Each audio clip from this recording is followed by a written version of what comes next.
Good evening. I want to take some time to go over kind of the basics of Odysseyware as a new student so that you're kind of aware of what you need to be doing and you can kind of make sure that you know that you can check in the things that you need to and that you feel prepared for that.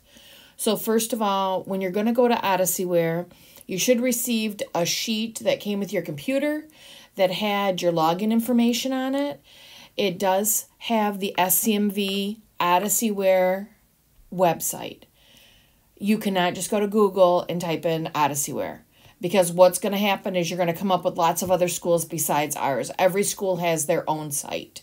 So for us, we go to scmv.owschools.com. Now, it is important that you type that in fully. Don't just let it start to fill to make sure that you're on the right website. And what I'm going to do is I'm actually going to go through some basic ideas of Odysseyware with you. And when I do, I'm going to kind of make sure that you understand how you can check this on your own. So I'm going to actually do this with kind of a demo student. So I'm going to go ahead and log in to my Odysseyware. I can tell on the top that I'm at the right website because I'm at scmv.owschools.com. I'm going to log in as my demo student that I have. So we can take a look at what this looks like. So first of all, this student happens to have two classes that they have. So you can see right now, I have gone through and I am on the assignment tab over here. Once I'm on Learn, I'm going to go to Assignment. These tell me the next assignments that I am on. So that tells me what's up next and what I'm working on.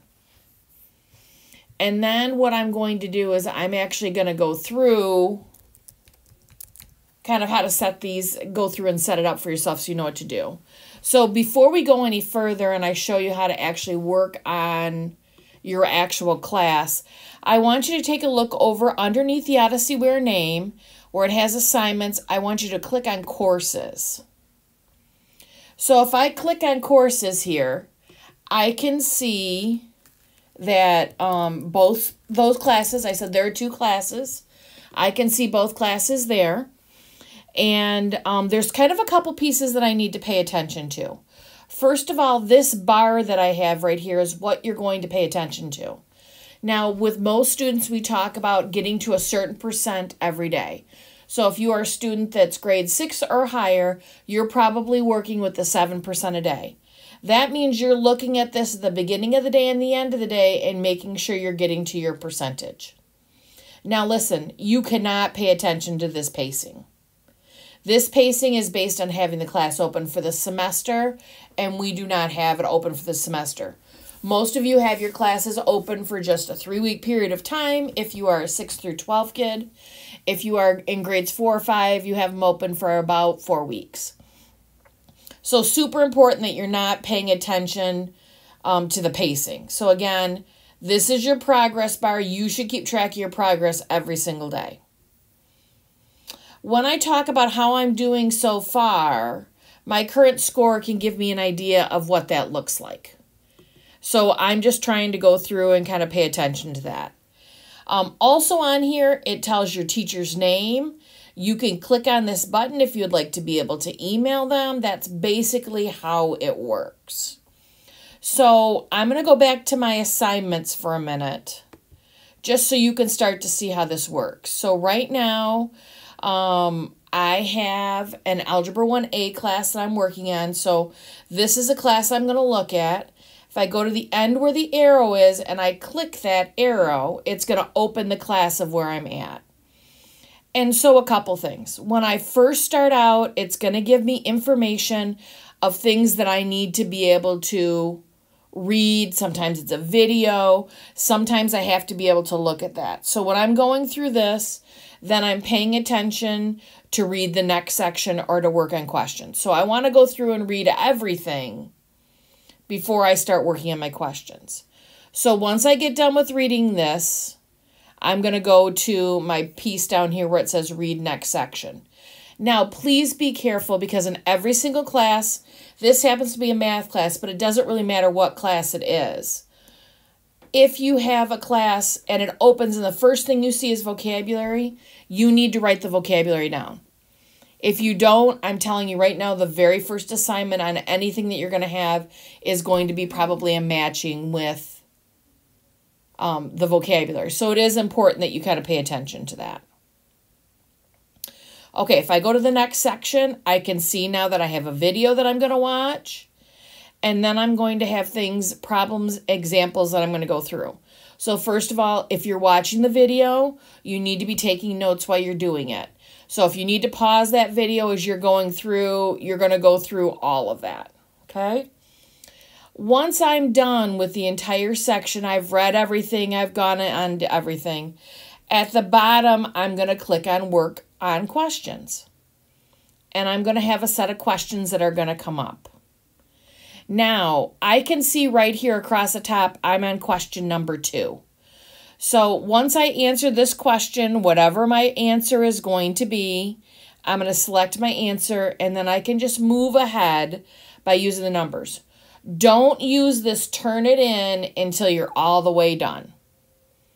Okay, now I want to be able to show you a little bit of these open-ended questions. So I'm going to try to find an open-ended question just so that we can look at it. Because part of the struggle, I think, in this is just making sure you understand, you know, the way that the actual section works. So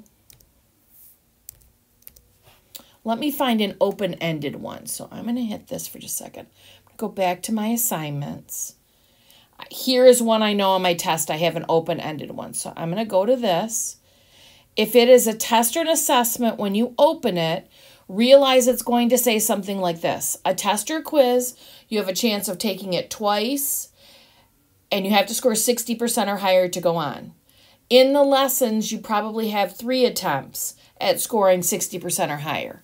So make sure when you start it that you know that you're really ready to start it, because if you walk away, it's going to lock you out. So I'm going to click I am ready. So it's going to say, what would you like to do next? I'm going to work on my questions. So I have questions that are going to happen just like before. I have these questions that move across the top. And I'm just going to look for an open-ended one. I think there's one kind of towards the end here. So I'm just working my way towards the end. So I'm looking for one that has either some kind of a box where I have to answer stuff, or I'm looking for something that might have like an upload question to it. So hang on, I'm just trying to find one so we can look at it. So here is one. I can tell it's open-ended because I have this little writer box that's on here. This writer box just tells me that I have one of 2 choices. I can go down in this box and I can type away at my question. Or depending on what it is, sometimes it's easier to take a picture and upload your work. Like if you were drawing a diagram or solving a math problem. So there is a button right here that looks like a little arrow.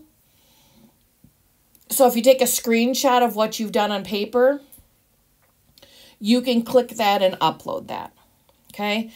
If this were an English class or history class, they may ask you to tell your thoughts in this writer area. If it says, you know, in 100 or 200 words, explain this, your job is to give it your best effort. You cannot turn in open-ended things blank and continue to do that. You will get reassigned every single time that that happens.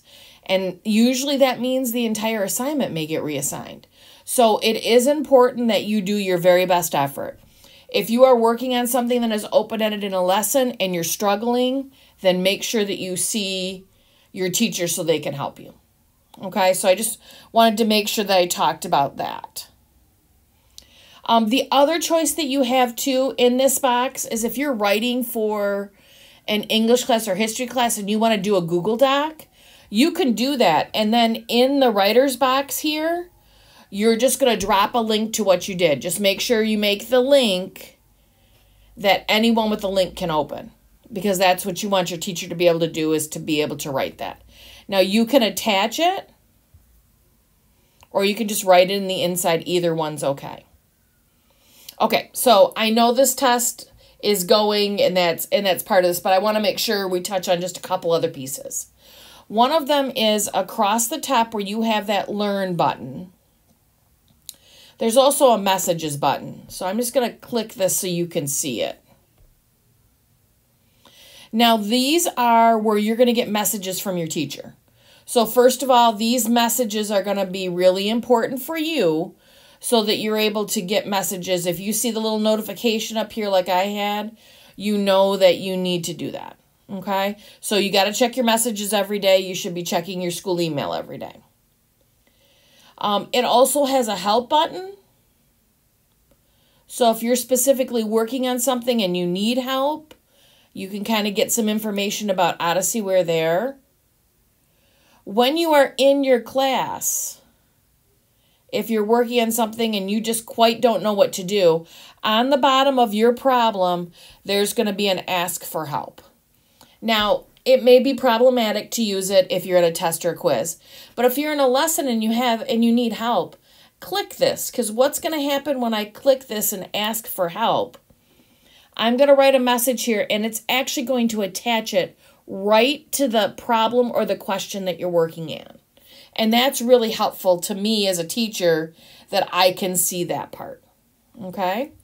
So again, remember, when you're looking at your classes and you're in Learn, the assignment tab is going to have what you're working on. If you go to the Courses tab in that one, then you're going to be able to see exactly what your percentage is. And again, we are not paying attention to the the pacing stuff that's behind. Just to this bar with your percentage. Okay, hope this helps.